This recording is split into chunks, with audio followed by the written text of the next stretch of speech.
agricultura brasileira é líder mundial no uso de insumos biológicos. Em 2022, 55% dos agricultores informaram usar produtos biológicos no manejo de pragas e doenças. A aceitação do agricultor brasileiro sinaliza para um potencial de transição acelerado e demonstra a possibilidade de substituir parte dos insumos químicos por biológicos. Autorizados pelo poder público, os produtores rurais brasileiros multiplicam bioinsumos para uso próprio em suas fazendas. Além dos resultados muito positivos na regeneração de solos, no aumento da produtividade e da resistência das plantas, a pragas, doenças, os bioinsumos produzidos on-farm representa redução de custos e ganhos de rentabilidade. Um gigantesco experimento está em curso nos móveis rurais com a produção e o uso de bioinsumos. São soluções simples em todos os tipos de agricultura. Seus resultados são examinados, compartilhados e discutidos, local e regionalidade, sem paixões ou preconceitos.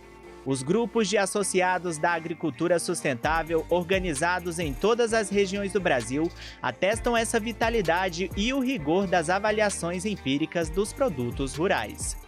Os agricultores sustentáveis já conseguem reduzir significativamente os gastos com defensivos e fertilizantes químicos, enquanto renasce o desafio dos herbicidas.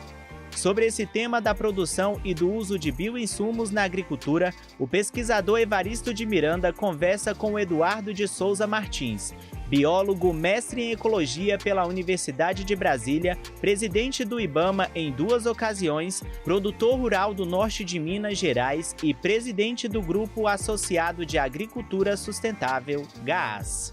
Bem-vindos ao Brasil Verde, um programa dedicado à sustentabilidade da agropecuária brasileira.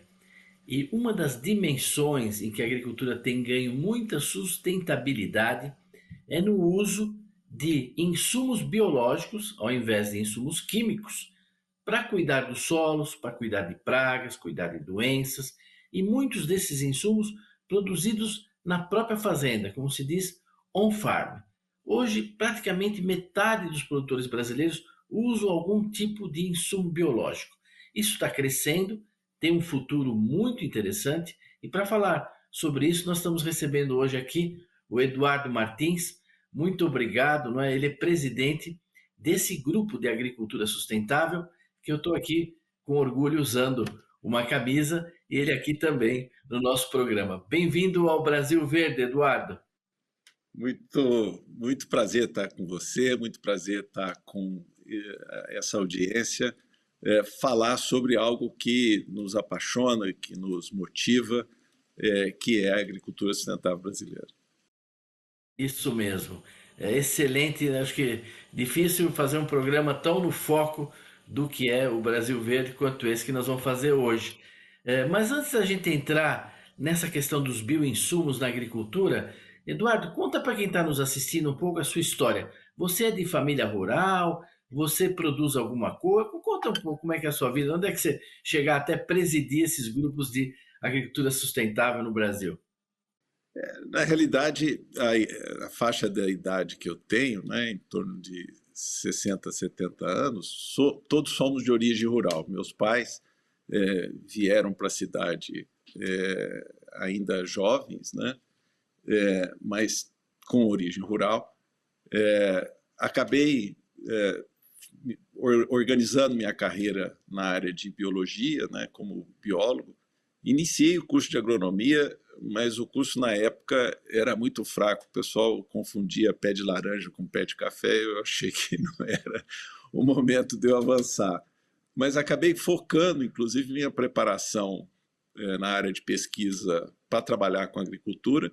Desisti de fazer pós-graduação assim que terminei meu curso de biologia, ia trabalhar com, na época era chamado de biologia molecular, e fui trabalhar com gestão de pesquisa, gestão de ciência, né, no Conselho Nacional Brasileiro de Pesquisa, no CNPq. E daí fui trabalhar na Amazônia, de lá acabei me envolvendo muito com as discussões que ocorreram em Brasília, na época do governo Sarney, para a gente definir as bases de cuidar da Amazônia. Acabei assumindo muitas coisas na área de meio ambiente. Fui presidente do IBAMA, tanto no governo Collor como no governo Fernando Henrique. De lá, comecei a me dedicar para a consultoria numa área privada, o que acabou me criando uma condição econômica que me permitiu voltar para a roça, né? E a partir daí voltei para ser produtor rural. Estou agora reestabelecendo um pouco minha orientação no que vou fazer e a dificuldade de gestão com áreas distantes, né? Tentando me organizar, manter alguma coisa que eu tenho lá e me organizar com produção mais próxima, né? E o gás foi uma feliz e enorme oportunidade de compartilhar com pessoas uma visão, uma experiência e, ao mesmo tempo, uma outra maneira de olhar, de ver e de praticar agricultura. Só por curiosidade, onde é que fica a sua terrinha aí que você está cultivando? Na realidade, eu tinha 2 fazendas maiores, né? Eu vendi uma delas e vendi parte de outra, reduzi bastante a minha área. E estou olhando aqui, como resido em Brasília, próximo de Brasília, o que são as oportunidades para poder trabalhar com agricultura e ter uma proximidade maior para poder cuidar da gestão. Fica no norte de Minas, uma região fantástica, uma região extremamente rica, com pessoas incríveis, né? A cidade com que a gente tem base e suporte lá, que é Taiobeiras, né? Ela é uma cidade que tem muitas gestões de prefeitos que cuidam, né, muito bem da cidade. A gente não tem uma cidade onde tudo funciona, né? Aquilo que a gente tem orgulho de dizer: o Brasil não tem carência de solução. O Brasil, na realidade, tem carência de fazer com que os vetores, os processos, né, façam que as soluções que os brasileiros já constroem possam se expressar, possam acontecer para atender a maioria da sociedade. Isso é muito relevante o que você colocou agora. Então, para as pessoas que estão assim nos assistindo, quer dizer, produtores, técnicos, pesquisadores, se juntaram já há alguns anos nesses grupos associados, vamos dizer assim, né? Se associaram de agricultura sustentável, né? Não tem assim nenhuma doutrina ideológica, nada. Tem pessoas que fazem agricultura orgânica, outros fazem agricultura tradicional, mas buscando respeitar, buscando... Então tem hoje muita semântica nessa área, né? Sustentável, regenerativa, vital, não sei o quê. Mas assim, conta um pouco para nós como é que é essa experiência do gás, você preside esses grupos, né? E aí talvez abrindo uma palhinha sobre os bioinsumos, para na segunda parte do programa a gente abordar melhor isso. Legal. No fundo, esse grupo nasceu porque o agricultor brasileiro ele sempre está ali no limiar da rentabilidade, né? O custo de produção é muito alto, né? E ele não controla uma série de coisas, ele não controla o câmbio, ele não controla o preço da commodity, ele não controla o clima, né? E a gente percebeu que um dos poucos caminhos que cabe ao agricultor e que pode estar ao alcance dele é reduzir custo. E a gente também acabou descobrindo nessa trajetória de reduzir custo, né, que quando a gente adotava uma série de práticas que já existem há muito tempo, essas práticas faziam a gente diminuir nossa dependência dos insumos, vou chamar aqui de convencional, né? Basicamente são agrotóxicos e os fertilizantes químicos. Essa redução permite uma dedução lá do que se gasta em cada ciclo, né, na ordem de 30% a 40%. E a gente também acabou descobrindo que quando a gente adotava essas práticas, uma série de coisas começava a emergir no nosso sistema de produção. O solo melhorava, há um aumento significativo, né, de inimigos naturais das pragas, você consegue ter uma melhoria de biodiversidade, você consegue manter e reter mais a matéria orgânica no solo. E a gente acabou desenvolvendo tudo isso num tripé, né? Esse tripé é planta de cobertura e manter o solo coberto a maior parte do tempo. Depois, uso de remineralizadores, pó de rocha, né? Rochas moídas que substituem parte da adubação química e melhoram a qualidade do solo. E biológicos produzidos na fazenda, que a gente chama de multiplicação própria, né? E que muitos chamam de on-farm. Essa combinação, né, de práticas e de insumos, né, elas permitiram a gente reduzir 80% dos insumos convencionais, né? Essa redução ela tem um significado muito grande, porque aquilo com que a gente, os nossos insumos com que a gente gasta, ele não tem variação de preço, né? Se tem guerra, se tem uma pandemia, se tem alguém que lá do mercado que resolveu comprar ou concentrar. Não, nossos preços dos nossos insumos tendem a ser estáveis no longo prazo. E isso nos dá um conforto, isso nos dá uma resiliência econômica, né? E a gente começou a ver que o sistema responde bem, a gente mantém produtividade, nós já temos agricultores melhorando a produtividade de uma forma significativa com essas práticas, e também descobrimos que essas práticas servem para grãos, mas também servem para plantas perenes, para fruta, e também serve para pequeno, e também serve para médio, e também serve para grande. E uma coisa que, de uma certa forma, a gente pode dizer que foi feito nosso, né, foi realizado por nós, é que essas práticas sempre ficaram em pequenos, nas chamadas agriculturas alternativas.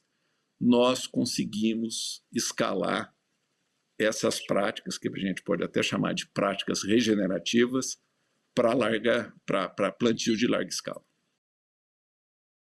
Excelente. Eu acho que você deu uma visão muito boa. Tocou nesse tripé que já tivemos ocasião de tratar aqui. Já trouxemos aqui planta de cobertura, o Laércio, agricultor. Nos remineralizadores vieram pesquisadores da Embrapa, produtores. Mas esse tripé dos bioinsumos falamos pouco. Nós vamos fazer um intervalo e a gente volta já para entrar no tema dos insumos biológicos nessa agricultura regenerativa, sustentável, que está crescendo tanto no Brasil. Um minutinho só e a gente já volta, hein? Até já!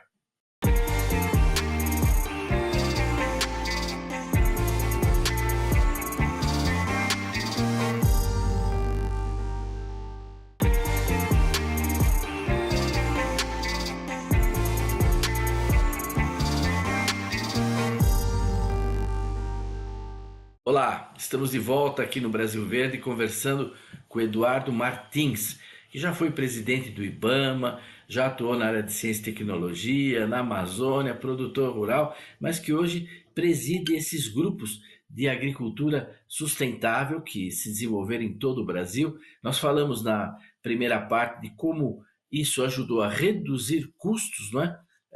Manter inclusive nos insumos biológicos custos relativamente constantes, relativamente estáveis, né? Agora, a gente queria entrar um pouco, Eduardo, você falar dessa questão dos bioinsumos, né? O que são os insumos biológicos que vocês usam, que a gente usa nas propriedades rurais hoje cada vez mais, e que são produzidos, pelo menos uma parte deles, às vezes na própria propriedade? O conceito de bioinsumo é um conceito amplo, né? É um conceito que pega tudo que vem de algo vivo, né? Que pode ser utilizado e que tem funcionalidade na agricultura. Dentro dos bioinsumos, algo que é bastante utilizado e que a gente utiliza como uma ferramenta de manejo fundamental para nós, né? São os biológicos multiplicados na própria fazenda, que a gente chama de multiplicação própria.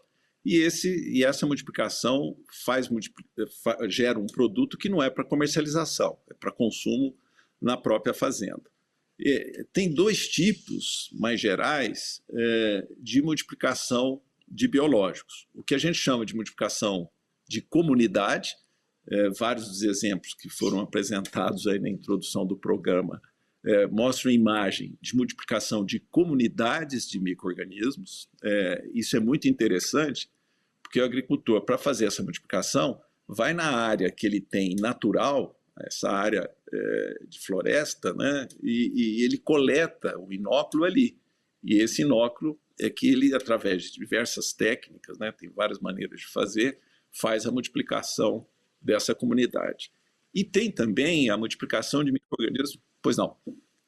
Não, só para quem está nos assistindo, quando você está falando de biológicos, né, para as pessoas assim entenderem, é como se fosse um probiótico, né? Nós tomamos, você come queijo, come coisa, mas você também toma probiótico, quer dizer, um conjunto de micro-organismos que vão favorecer a sua flora intestinal, o bom funcionamento dele. Se você permite, né, a analogia, quer dizer, é como um probiótico. O agricultor prepara ali um caldo, não é, de micro-organismos que ele vai colocar na terra. A terra empobreceu, aquela flora, aquela fauna, aquela microfauna ali está pobre, e enriquece aquilo com um probiótico, né? Então você disse que pode ser produzido para consumo próprio ou a comunidade produz para o consumo dela. Nem ninguém bota isso em rótulo, vende, nada. É o uso do agricultor e feito a partir da microflora, tudo que existe ali na região, pegando nas florestas da região, etc. Uma solução Exato. local, né? Isso. Na realidade, a gente sempre está buscando biológicos, né? Sejam esses, como a gente acabou de descrever, ou sejam específicos, né? Para cumprir funcionalidades dentro do nosso sistema. Então, tem uma coisa que faz uma melhoria geral, faz uma melhoria do sistema como um todo, né? É igual a gente, quando tomou um monte de antibiótico, tem que recompor nossa flora, né? A gente pode pegar a área agrícola e dizer, botam tanto insumo, tanto veneno, né, que aquilo vai diminuindo a qualidade, a diversidade, né, e a funcionalidade da biologia, que é fundamental para fazer a agricultura acontecer. Então, a gente faz uma reposição dessa biologia. Existe uma outra linha de produção de biológico, que ela é muito importante, e ela é um objeto de disputa, né, que são os biológicos específicos. Esses acabam funcionando para lidar com doenças, de uma forma direta, e atuar com pragas, né? E nos dois casos, vamos, por exemplo, um substitui o fungicida. Em vez de eu botar um fungicida químico, eu vou usar um biológico que tem a capacidade de segurar aqueles fungos ali que me atrapalham a produzir. Outros biológicos que são específicos vão funcionar como um inseticida químico. Ele controla os insetos que atacam a minha lavoura, né? E isso, na realidade, permitiu a gente fazer a maior substituição de agrotóxicos.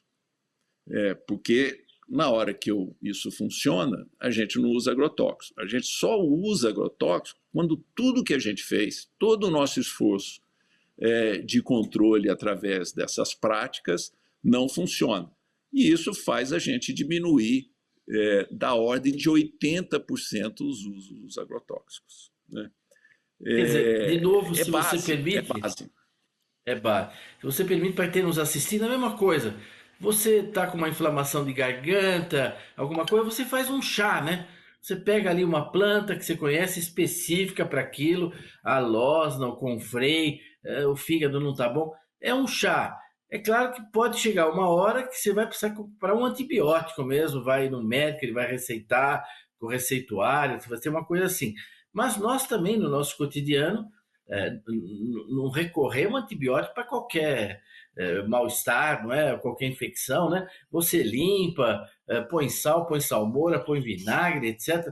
Então, assim, apesar de ser específico, é uma coisa assim relativamente artesanal, né? O que é feito na escala ali, um passa para o outro, a receita, que nem receita de chá, isso aqui funciona, etc. Não é? A dose é mais ou menos, não é uma coisa tão precisa, um comprimido cada... Não, você pulveriza ali, não é? É assim, não é? No caso dos específicos, Evaristo, primeiro, o sistema de produção é um sistema que tem que ter um nível de higiene muito maior, tá? A gente tem que controlar a qualidade de água, a gente tem que ter um meio de cultura adequado, a gente tem que ter um meio de cultura que não venha com contaminante. Nós temos que trabalhar com inóculo de origem, né? E esse inóculo ele tem que estar numa quantidade, né? E sem contaminante para poder ter uma multiplicação de qualidade. Essa modificação ela envolve aspectos técnicos e cuidados maiores. Tanto é que um agricultor que tem mais de 1.000 hectares, ele pode ter uma biofábrica que ela se paga. Agora, para pequenos agricultores, ele precisa se organizar, né, e, de uma forma coletiva, ter uma biofábrica que atenda esse conjunto de agricultores menores. Mas é possível fazer com muito cuidado, com muita qualidade e com boas práticas que garantam a segurança do uso desse tipo de insumo. Eu posso testemunhar isso para quem está nos assistindo, porque conheço pequenas empresas que produzem os equipamentos, não é, de aço inoxidável, com sensores. Quer dizer, é uma coisa muito técnica, por isso chama biofábrica, né? É uma fábrica, mas que atua nessa área. Agora, de onde que está vindo as dificuldades agora com esse produto? O que nós estamos enfrentando aí? Nós temos uns 4, 5 minutos aí para encerrar. Evaristo, é bom a gente pegar um pouco da história, né? Em 2009, era então o presidente Lula, e ele assinou um decreto. E esse decreto estendeu para todas as outras agriculturas o que era privilégio da agricultura orgânica. A agricultura orgânica tinha a autorização de fazer essa multiplicação própria, essa multiplicação on-farm de biológicos. Em 2010, o pessoal do gás já estava fazendo multiplicação na fazenda, né? Multiplicação própria na fazenda. Desde lá, portanto, nós temos 15 anos em que essa prática cresceu. Essa prática cresceu de tal maneira, né, que ela começou a ampliar a adoção e, ao mesmo tempo, ela começou a permitir uma substituição significativa dos agrotóxicos. Vou dar um número que é fundamental e que se refere também a 2022. Em 2022 é que vem essa informação que surpreendeu muita gente, que o Brasil era líder mundial de uso de bioinsumos, e esse número de 55% é um número para uso de biológico para praga e doença. Nesse mesmo ano, vamos para os dados oficiais. Quanto foi comercializado de agrotóxico? A gente faz essa conta através das tonelagens, né, de toneladas de ingrediente ativo. De ingrediente ativo, foram comercializados 506 mil toneladas de agrotóxicos, principalmente inseticida, fungicida e um conjunto de outros agrotóxicos. Isso para praga e doença, tá? E quando a gente olha quanto de biológico comercial que foi vendido, a gente chega a menos de 4 mil toneladas. Então, eu estou comparando 506 mil com 4. Como é que 4 mil toneladas atende 55% dos agricultores informando que usam biológicos para praga e doença? Isso cresceu e se ampliou por causa da multiplicação própria, por causa da multiplicação on-farm.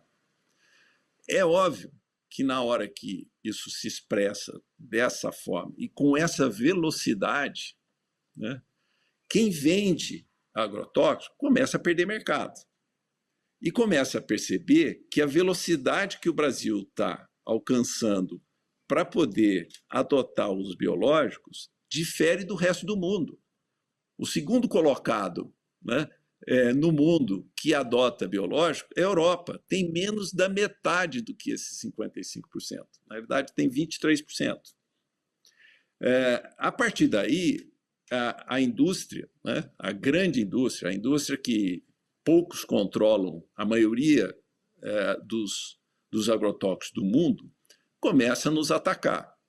Nos atacaram dizendo que nossa multiplicação não tem qualidade, nos atacaram dizendo que a gente era ilegal, apesar da gente ter uma autorização que foi estendida vindo da agricultura orgânica.